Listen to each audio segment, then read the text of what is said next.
ఏం కర్మనో నాది. 14 సంవత్సరాల క్రితం సికింద్రాబాద్లో ఇన్స్పెక్టర్గా పనిచేస్తున్నప్పుడు అక్కడ శవాల మీద శవాలు పడుతూ ఉండేవి. వాడెవడు ఉపేంద్రట, కాశీనాథట, కుమార్ గోవిందట.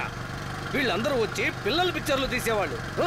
ఆ పిక్చర్లు కాపలాగాయాలా లేక శవాలకు కాపలాగాయాలా ఏది తెలిసేది కాదు. ఇంకా కొంతకాలం అక్కడే ఉండుంటే ఆ చిత్రాలతో పాటు నా ఊపిరి కూడా పోయి ఉండేది. ఎవరెవరి చేతనో రికమెండ్ చేసుకొని ఈ ఊరికి వస్తే ఇక్కడ కూడా అంతే, శవాల మీద శవాలు పడిపోతున్నాయి. అసలు ఎవరికి కావాలి ఈ ఉద్యోగం? ఇంకా 2 ఏళ్ల తర్వాత నేను రిటైర్డ్ అయితే శవాలన్నీ కలిసి నాకు సన్మానం చేసే పరిస్థితి వస్తుంది. అనిపించట్లేదా పనికి పాలోడా? ఎక్కడికి వెళ్తున్నావురా? అక్కడ షూటింగ్ జరుగుతుంది సార్. Shooting sir? చంద్రముఖి అని.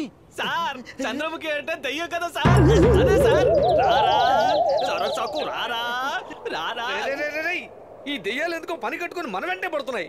అయ్యో ఏం కర్మ ఇది. రేయ్, కాలేజీకి వెళ్ళి చదివి జీవితంలో ఏదన్నా సాధించాలనుకోవాలి కానీ ఇలా రోడ్లెమ్మడ పడి షూటింగ్ చూడడానికి వెళ్తావా? పోరా. నేను చదువుకుంటున్నదే diploma in film direction course. వెళ్ళవయ్యా వెళ్ళు. వచ్చాడు క్లాస్ పీకడానికి. అలాంటి కోర్సు ఒకటి ఉందటయ్యా? నాకు తెలిసిందంతా రేస్ కోర్సే. అందుకే రేస్ కోర్స్ కు వెళ్ళి వెళ్ళి నీకు గుర్రం పలుకులు వచ్చాయి. ఎక్కువండి. పోలీసు ఉద్యోగంలో చేరన్నా అంటే మా నాన్న ధూవను ఉమ్మేసి పోలీసులో చేరి దేశ సేవ చేయరా అని నన్ను పంపించాడు. ఎక్కడికి వెళ్తున్నావురా? నీ కూతురు వెయిట్ చేస్తుంది, సైట్ కొట్టడానికి వెళ్తున్నాను. వచ్చేసాడు. ఇంకా నయం, నాకు ఆ దేవుడు ఆడపిల్లలు ఇవ్వలేదు. ఇచ్చుంటే వీళ్ళందరినీ అల్లుళ్ళు అని పిలవాల్సి వచ్చేది. ఎలా చచ్చిందో చూడరా. పనికి వాళ్ళ మజా చేయడానికి ఇక్కడికే రావాలంటరా?